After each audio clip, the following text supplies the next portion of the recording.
하나님 말씀은 구약성경 창세기 29장 13절에서 15절까지입니다.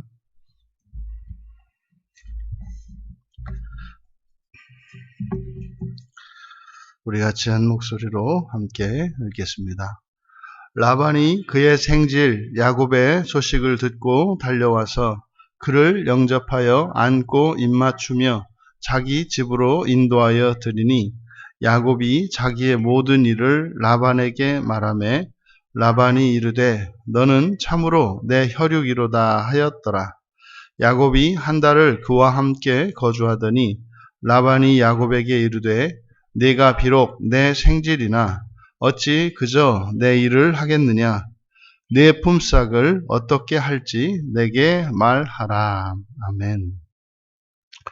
그리고 일어난 변화 라는 제목으로 말씀의 은혜를 나누고자 합니다. 우리말 성경에는 생략되어 있는 말이 있는데 그리고 그 일이 일어났다. 그리고 그 일이 일어났다.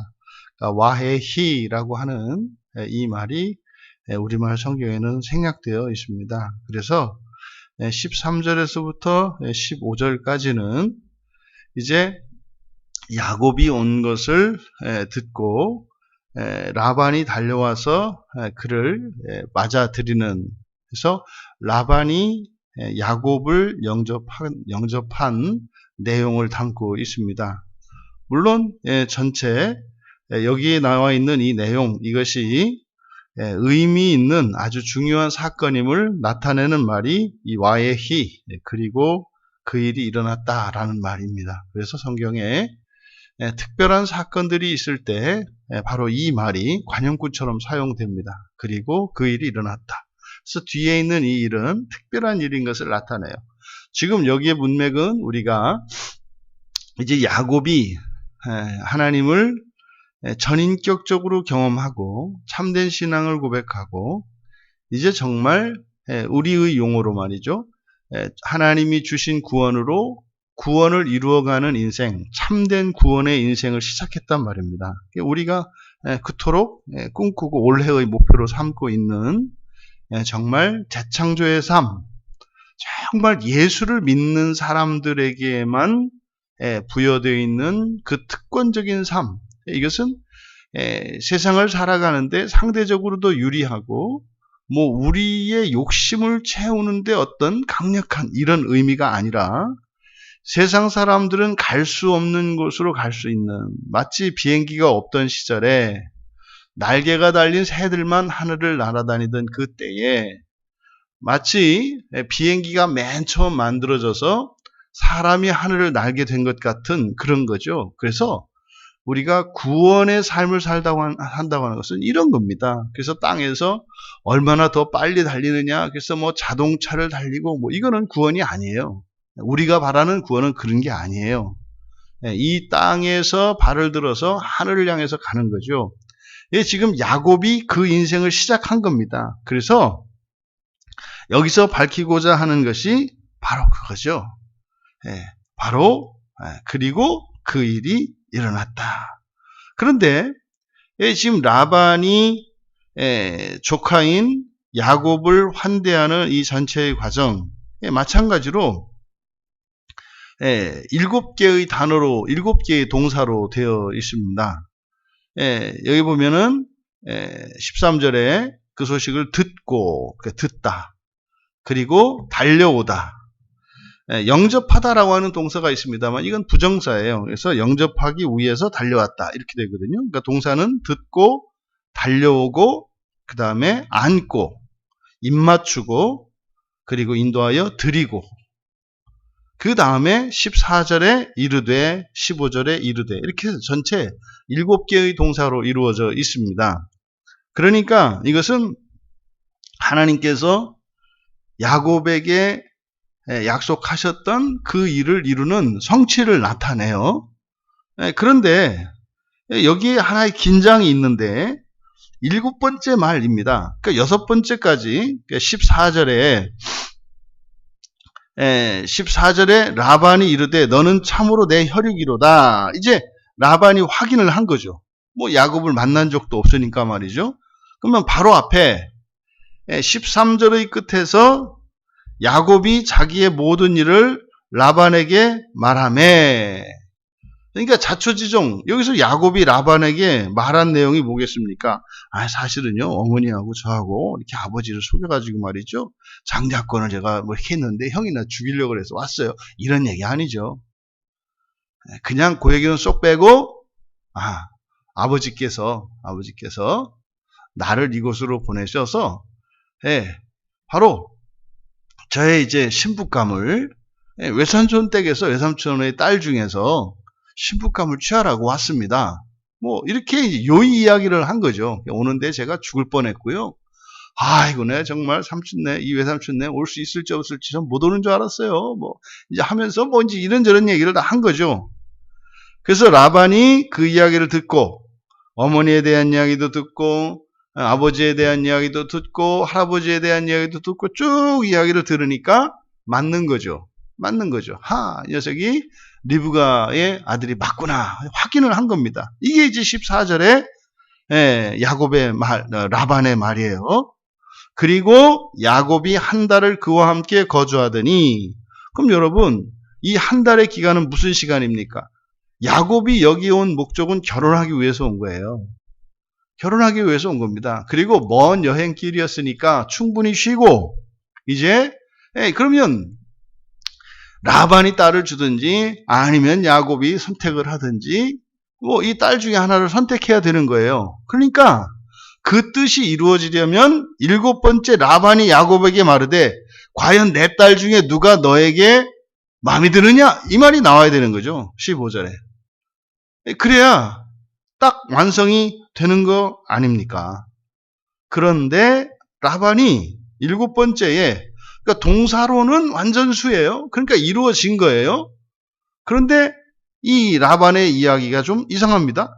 내가 비록 내 생질이나 어찌 그저 내 일을 하겠느냐? 내 품삯을 어떻게 할지 내게 말하라? 이게 확 깨는 얘기입니다. 아니, 결혼하러 왔다니까요? 그러면 이 한 달의 기간 동안, 그 어머니 리브가도 분명히 얘기를 했거든요. 사람을 보낼 거라고 그랬어요. 그러니까 안 왔잖아요. 안 보냈잖아요. 안 와요. 그러니까 야고보 입장에서도 돌아갈 수가 없어요. 근데 모르긴 몰라도 뭐 라반이 눈치를 챘는지 어쨌든지, 근데 기간이 지금 한 달이나 지났단 말이에요. 근데 누이에게서 연락이 안 와요. 왜요? 며칠만 있으면 사람을 보낸다고 이야기를 했거든요. 그러니까 그 전에 뭐 이렇게 아내를 결정을 해야 되거든요. 근데 아직 결정 안 하고 하루 시간을 지어서 한 달을 보낸 겁니다. 그러니까 라반이 볼 때는요, 이 녀석이 뭐 장가 얘기를 하고 며칠 있으면 뭐 집에 갈 거라고 했는데 돌아갈 기미가 안 보여요. 그러면 표시 라반은 이게 무슨 곡절이 있구나. 뭐 알아채는 거죠. 왜요? 어머니가 며칠 있다가 사람을 보낸다 그랬거든요. 외삼촌. 그러니까 제가 뭐 며칠만 있으면 뭐 이렇게 돌아가야 되는데 뭐 이렇게 저의 혼사를 뭐 결정해 주세요. 이런 얘기 했을 거 아니에요. 그래서 뭐 차일피일 미루고 있는데 이게 한 달이나 된 거예요. 그러면 지금 이 15절에 라반이 야곱에게 한 이 말 속에 지금 한 달을 거주한 후에 제안을 하는 거예요. 뭡니까? 일이나 하자는 거죠. 야, 너 어차피 지금 뭐 금방 집에 돌아갈 기색이 없으니까, 안 되니까. 그러니까 지금 한 달 기간 동안 있으면서 야곱은 처음에는 쉬다가 좀 이렇게 좀 뭐 멋쩍고 밥값이나 한다고 같이 따라 나가서 아마 이제 요 기간에 이제 라헬하고 같이 양을 쳤던 것으로 보여져요. 그러니까 이제 레아보다 라헬이 이제 마음에 들게 되는데 그랬던 것으로 보여져요. 그러니까 지금 라반이 뭐 일할 바에 뭐 그냥 갈 때 가더라도 뭐 내가 너한테 품삯을 줄게 뭐 이런 얘기 아닙니까? 그럼 여기서 이 순간 이 라반의 제안 속에 두 가지의 변화가 일어나요. 이게 뭐냐면 첫째로는 관계의 변화죠. 이제는 외삼촌과 조카요, 장래의 사위요, 장인의 관계, 이러한 관계가 고용관계로 바뀌는 것을 의미해요. 삭스를 받고 일하는 순간 이것은 계약관계고 고용관계로 바뀐단 말이에요. 그러니까 이제는 이 관계가 바뀝니다. 그리고요, 이렇게 되면 목적도 변화를 합니다. 야곱이 여기에 온 목적은 원래는 에서로부터 피신하는 것이었고, 그 다음에 그것 때문에 명분으로 가지고 있는 결혼이라고 하는 두 가지의 목적을 갖고 있죠. 그런데 지금 라반의 이 제안을 보면은 라반도 결혼에 대해서는 동의를 하겠죠. 그거야 마다할 이유가 없지 않습니까? 근데 결혼은 공통적인 목적인데, 이 라반의 목적은 여기에서 이 라반의 이야기를 통해서 바로 야곱의 노동력이에요. 그러니까 이 목적이 지금 바뀝니다. 원래 야곱은 이제 에서로부터 피해서 안전을 도모하고 이제 결혼하는 건데, 이제 라반의 목적으로 바뀌고 있죠. 결혼을 이용해서 야곱의 노동력을 이제 이용하려고 하는 거죠. 그리고 사실 마음속으로는 여기 앉히려고 하는 그런 생각이 있죠. 여러분, 지금 야곱에게서 누이인 리브가의 그 전가를, 그 혼사에 대한, 야곱의 혼사에 대한 그 리브가의 그 전가를 전해 들었고, 그러면은 둘 중에 누구를 줘야 되겠다, 이런 생각을 했겠습니다만, 사실 이제 그를 곁에 두고 싶어하는 속내가 이 품삯 제안에서 나타나고 있는 겁니다. 그러니까 이 7번째의 동사, 이 야곱에게 라반이 제안한 이 제안, 여기에는 영적인 의미가 있는 거죠. 그러니까 지금 야곱이 풀어야 되는 것이, 이제 야곱의 앞에 당면한 것이 이제는 3개의 문제가 됐어요. 처음에는 2개의 문제였는데 이제는 3개의 문제가 됐어요. 뭐예요? 이제 라반과의 관계 속에서 라반이 야곱을 여기에 앉히려고 하는 이 문제도 이제 풀어야 되는 겁니다. 그러니까 이것이 지금 야곱이 살아야 하는 이 새로운 인생의 이 정체성이 어떻게 되냐면, 지금 묵혀있는 문제, 그러니까 첫 창조의 문제죠. 완전수 7의 형식을 취했지만 완전하지 못한, 그래서 이루어가야 할 구원, 그리고 지금 여기에서 이제 시작될 그 재창조의 삶을 준비하는, 그러니까 처음의 목적과 새로 생겨난 이 목적을 극복해야 하는 이것이 야곱의 현재의 삶에 일어난 변화입니다. 그러니까 이것은 단순한 문제가 아니라 영적으로는 반드시 극복해야 하는 문제이고, 여기에서 이제 결혼을 통해서 새로운 인생이 본격적으로 시작되는 거죠. 여러분, 우리가 예수를 믿고요, 중요한 변화요. 예수를 믿는 것도 그리고 그 일이 일어난 거죠. 엄청난 변화죠. 누군가가 예수를 믿게 되었을 때 그리고 그 일이 일어났다. 근데 예수를 믿고 난 뒤에 또 그리고 그 일이 일어나야죠. 반드시 그 일이 일어나야 한다 이 말이에요. 반드시. 그래서 이런 일들은 지속적으로 일어나야 합니다. 또 우리가 예수를 믿고 하나님 나라의 소망을 따라서 살아가면 반드시 이런 변화들이 일어나게 돼 있어요. 이게 팔자가 바뀐다, 새로운 인생을 넘는다, 한계를 넘는다, 이렇게 말씀하는 거죠. 그러니까 이렇게 뛰어넘고 돌파하는 한계들이 온다고요. 그래서 항상 그 한계에 맞닥뜨리게 되고, 이 한계는 지금까지의 모든 일들을 완성시키고 또 새로운 일의 시작을 의미해요. 이게 지금 7번째 동사, 7번째 동사인 이르되에 들어있는 라반의 말의 의미 속에 담겨져 있다. 그래서 실질적으로 새로운 인생은 팔부터 시작을 하잖아요. 그러니까 그 팔은 이제 결혼해서 이제 결혼함으로써 시작이 돼요. 그 전에 반드시 풀어야 돼요. 그러니까 지금 이 라반의 이 제안 속에는 야곱이 지금껏 넘지 못했던 그 한계를 뛰어넘는 사건으로 이것이 주어진 거다. 어저께 이렇게 말씀의 은혜가 커서 이제 우리 딸들하고 이제 말씀의 은혜들을 나누고 이렇게 이제 하던 중에 저도 이제 하나가 이제 정리가 된 게 있어요. 그래서 어제 아주 좀 특별한 은혜가 있었어요. 우리 집에. 그러니까 이제 어제 설교를 통해서. 그런 거죠. 이제 질문에 대해서 제가 이제 대답을 해준 게 있는데, 바로 이렇게 이런 중요한 변화가 일어나서 그 한계에 부딪혔을 때 넘는. 근데 어떤 사람은 넘고 어떤 사람은 넘지 못해요. 그러니까 지금 야곱은 넘어야 됩니다. 그럼 여러분들도 이렇게 이러한 그 한계에 부딪혀서, 이 한계라고 하는 것은 지금까지 살아왔던 삶의 한계예요. 근데 이것을 넘어서야 돼요. 이게 팔이죠. 근데 왜 사람들이 넘지 못하는가? 이 마지막 한계는 먼저 하나님의 은혜로 우리에게 주어집니다. 그러니까 하나님의 은혜는 우리의 지평을 넓혀줘요, 이렇게. 근데 그것은 영적인 거여서 아직 잘 모르죠. 근데 하나님의 은혜가 임해요. 그러면 이 하나님의 은혜는 현세적인 복으로 바뀝니다. 이게 마치 환전하는 것처럼 하늘에서 부어진 은혜가 이 세상의 현세적이고 실질적인 복으로 바뀌어요. 그럼 여러분, 이 복으로 바뀌면 인생이 이렇게 확장된 거거든요.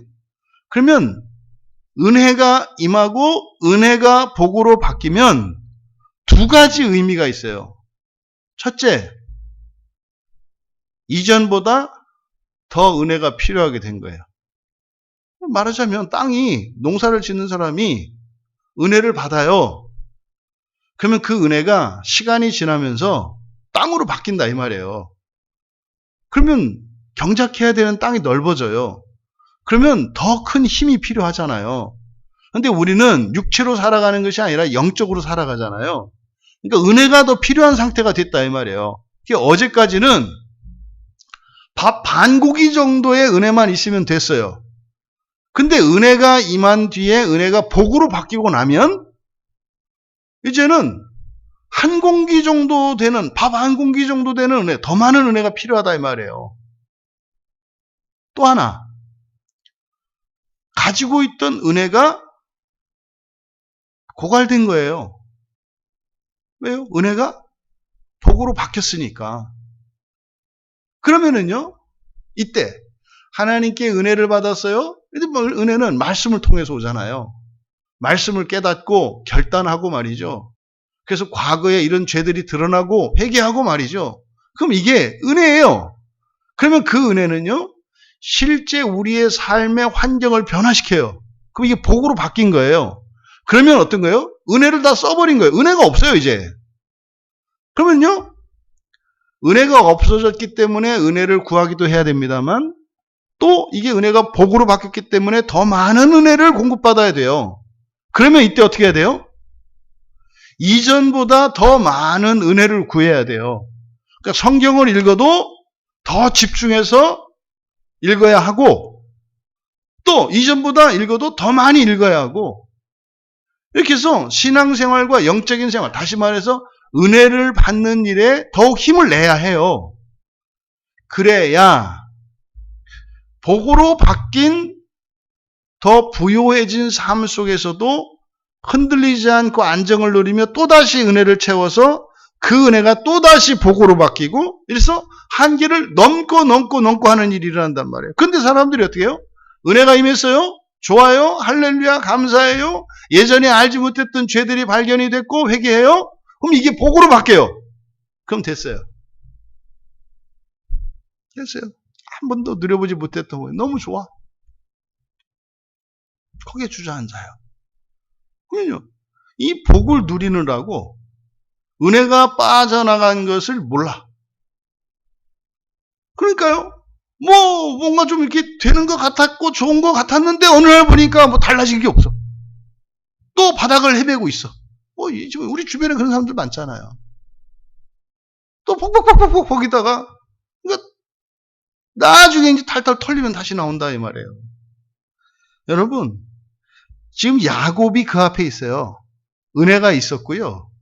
그 은혜가 현실적인 복으로 바뀌어서 드디어 라반이 야곱의 집에 야곱이 라반의 집에 도착했고 이제 혼인하고 뜻을 이룰 수 있는 때가 되었어요.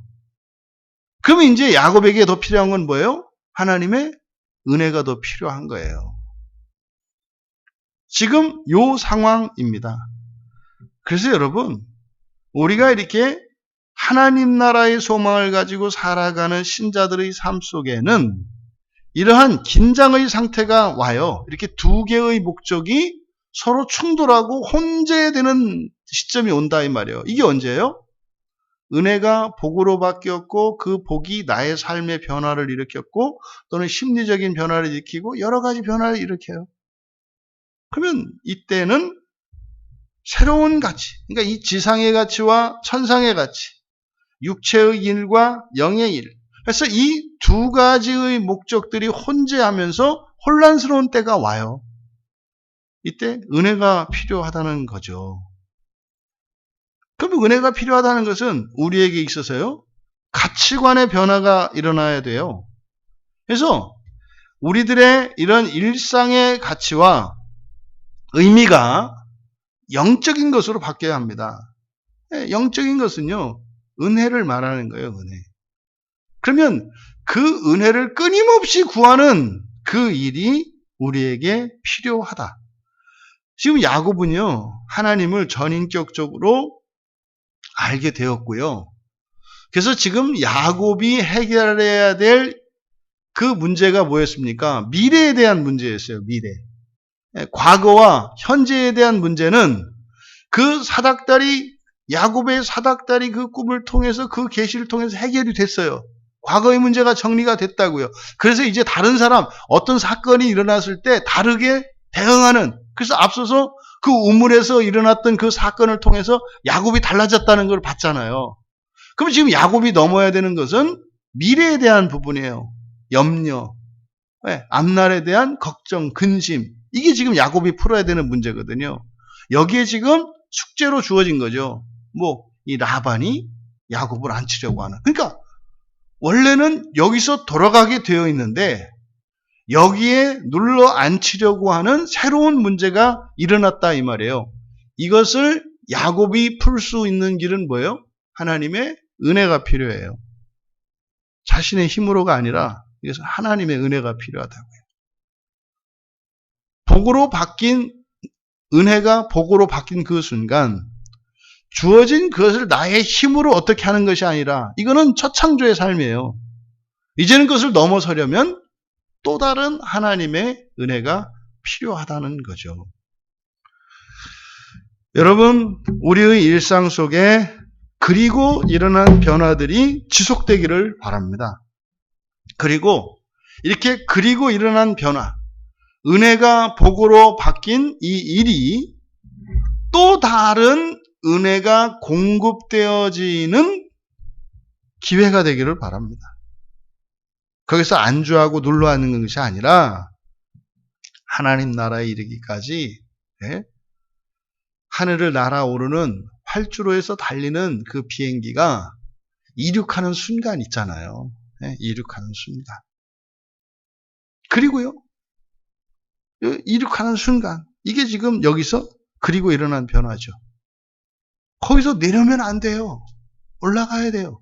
그러면요, 계속해서 그 추진력을 얻어야 하듯이 하나님이 주신 은혜가 여러분의 삶을 변화시켜서 복이 되어졌을 때 더 큰 은혜를 구하며 여러분들의 삶의 의미들을 영적으로 이해하고 그렇게 날마다 날마다 새로운 삶을 살아가실 수 있게 되기를 주님의 이름으로 축원합니다. 존귀하신 하나님, 참으로 예수를 믿고 살아가는 새로운 인생이 무엇인 줄 너무나 모르고 살아왔던 저희들의 지난 날을 돌아봅니다. 이제 하나님께서 가르쳐 주신 구원의 참다운 의미, 그 가치들을 가지고 정말 지금껏 살아보지 못했던 예수와 함께 살아가는 구원의 인생, 재창조의 삶을 살아가게 하옵소서. 하나님께서 주시는 은혜가 복으로 바뀌고 그 복으로 바뀌었을 때 안주하는 것이 아니라 하나님의 더 큰 은혜를 위하여 나아가는 영적인 삶을 살게 하옵소서. 감사하며 예수님의 이름으로 기도하옵나이다.